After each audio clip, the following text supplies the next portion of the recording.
this is essentially a significant shift for our association and bringing a group such as this together.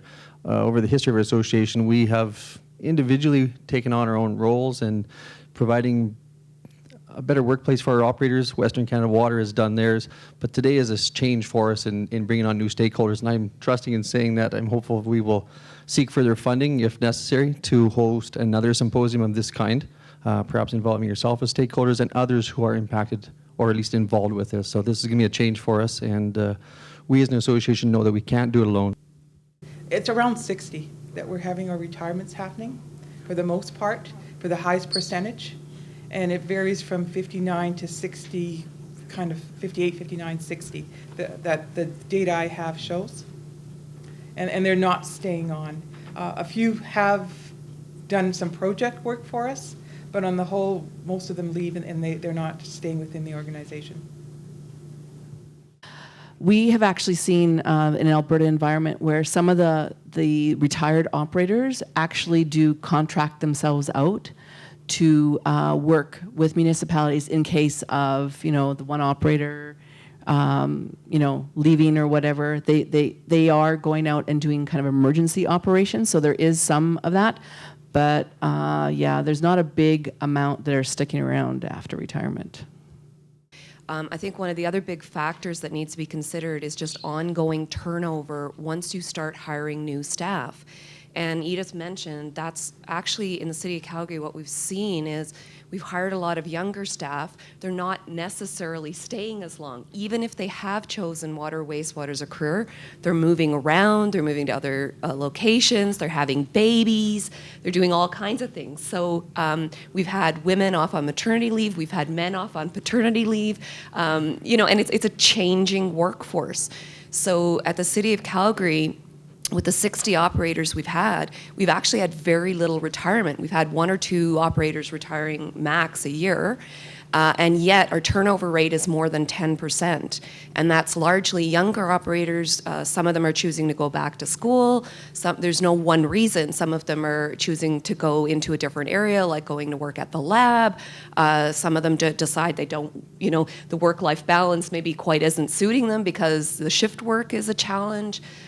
So one of the things we're seeing is that that's an enormous challenge as you start to replace operators or hire more operators for the growth. You can't expect them to stay and be lifers for 25, 35 years like operators have in the past. One of the most big things we've noticed is that when there's a boom, our people disappear. And I think a boom may be showing up again with the oil industry, and I'm kind of worried about that. That really affects the rural. And one more thing I got to mention is that we do require qualified people, but we also require the worker, the one that cannot get the certification. We service a number of villages along our regional system, and retention is a big issue for them. They've hired folks, trained them, and then these people have moved on. And it's gotten to the point for them that the cost of the training and the hassle of trying to recruit new operators, they've fallen away, and they've said, okay, somebody come in and help us out. And the situation that we've run into is the fact that, okay, that's all fine and dandy. The operator can go and help out, but you also have to realize that it's his responsibility when he signs off on the system that he's taking the responsibility. And in some of these communities, they don't have the resources to do a proper, they don't properly look after their distribution systems with, flushing, valve maintenance, that sort of thing. And of course, when you're looking after your own system, I mean, you do not have the time to go out there and necessarily set up those programs for these smaller villages. So that becomes an issue for the operator that has been requested to go and help these smaller communities out. They do not necessarily want to take on the burden of that responsibility, and especially because they're an outsider. Lots of times the village councils and whatnot don't necessarily want to listen to what he has to say because he's an outsider. So, that does present some issues in the small village communities within Alberta. In my opening comment, I threw out some numbers there specific to shelter, transportation, and groceries. Essentially, I didn't touch on monthly costs to run, say, a family. I did that specifically because a huge chunk of the dollars or income that's brought in, not just with operators, but across the board in our general society today, are there. I grew up in a military community. Housing was subsidized. I worked in forestry. I've worked across Canada where housing is subsidized. In many rural communities, education system, teachers have subsidized housing. So one possible solution is subsidized housing or providing accommodation. Again, the bulk of my check is gone in just housing. And when I came into the industry in 2005, some of the starting wages that I encountered were $14 an hour. 2005, 2006, if we recall, price of housing in Alberta doubled. It just doesn't work anymore, right? So when we look at young people that are looking to move around or don't stay committed, they can't make a go of it. You wouldn't stay committed either. They're looking at solutions, and young people today are very good at being dynamic and finding solutions. So, that's what we can expect to continue to follow with. I just really want to reinforce something that Jamie said. If we're looking at retention, we need people to be able to stay in our towns, perhaps even buy a house in our towns.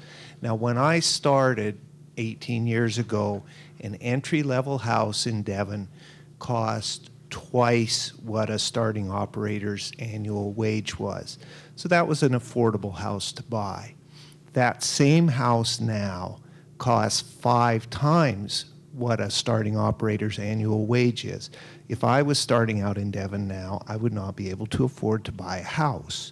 If you want me to stay in Devon, you should make it affordable for me to buy a house. I'm sure you're seeing that in Calgary, and I'm sure you're seeing it in Athabasca. So there's actually just really an issue with wages, and I know it's difficult in small towns because they don't have the tax base to pay the wages, but we really need to be thinking about this. If we want to keep people, we want to make them part of our community, we want them to move to our community, how can they do it on the wages that we're paying now? October 31st, I was driving to work, and over the radio I hear the world population is now at 7 billion people. There's no shortage of people out there. I think the question is how we encourage them to live and work in Alberta, particularly skilled workforce. Secondly, online this morning, I looked on the career workforce page, and as of 2009, the average salary for water operators in the province was $22.83. Doing the math, that's about $47,000 a year. The average salary for a teacher was $93,000. So if we are looking to for people to pursue this as a career, I think we have to look at things a little differently.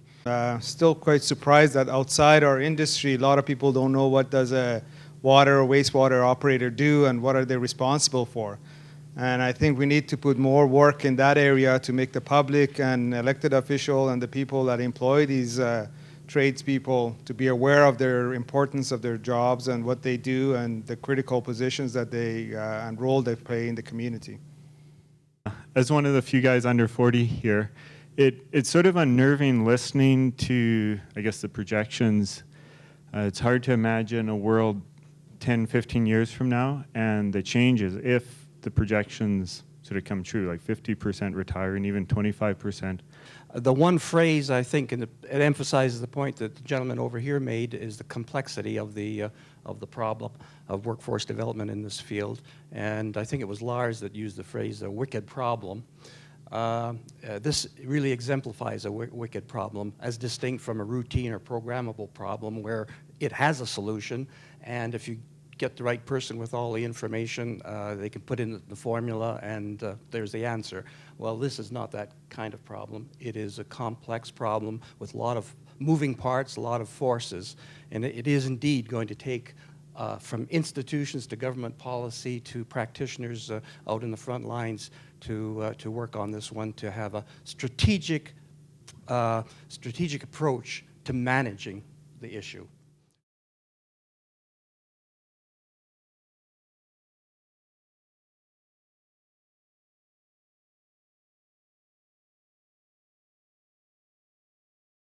Knowledge capture is trying to transfer knowledge from one person's head into another, and it's a big risk if that new person coming on doesn't stay for very long, you know?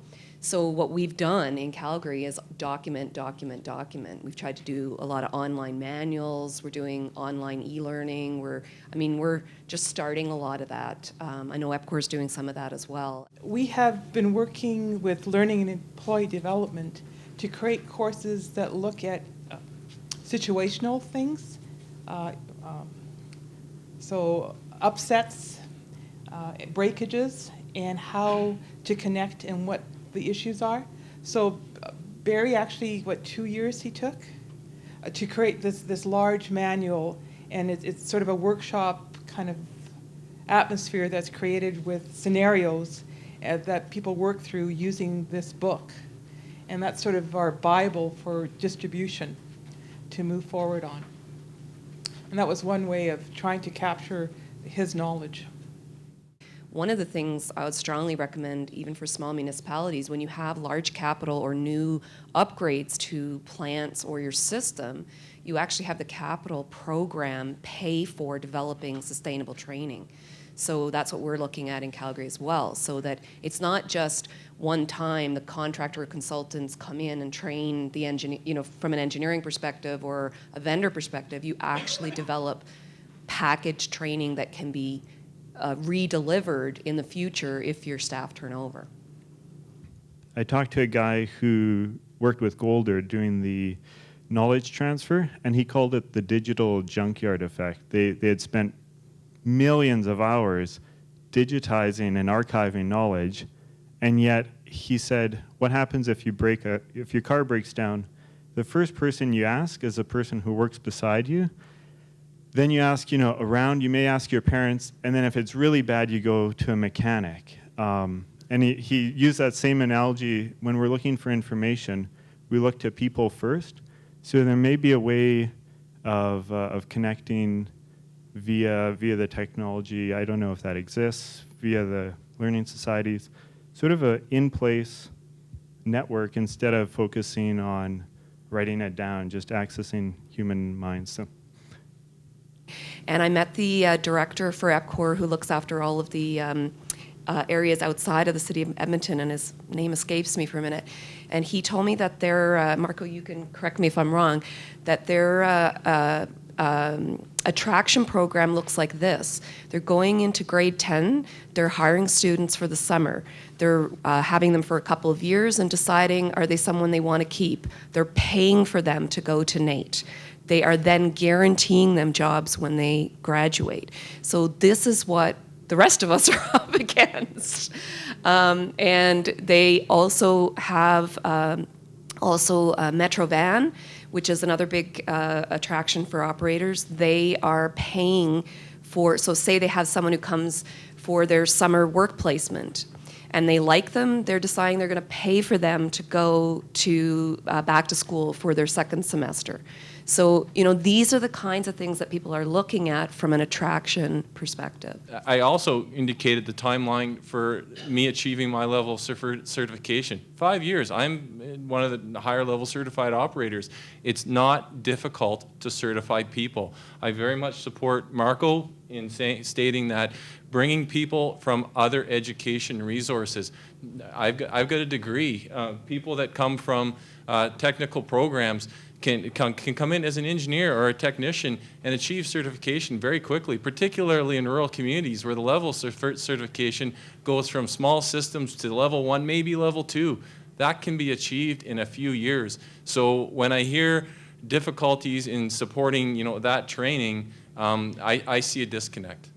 If we want to solve the small systems rural operator situation, we have to look at a combined regional sort of approach, call it what you want, because each town can't afford to certify somebody who only spends 20% of his time, say, in that industry. He's got to drive truck, he's got to snow plow and that. So when you look at the water treatment aspect, it's a small part, yet he needs the same certification as a guy that's all he does. So the expertise is lower because he's not involved. So that has to be sort of approach. It works for the towns. They always have 3 or 4 people, or they can work their training, whereas a single town loses their guy, they're done.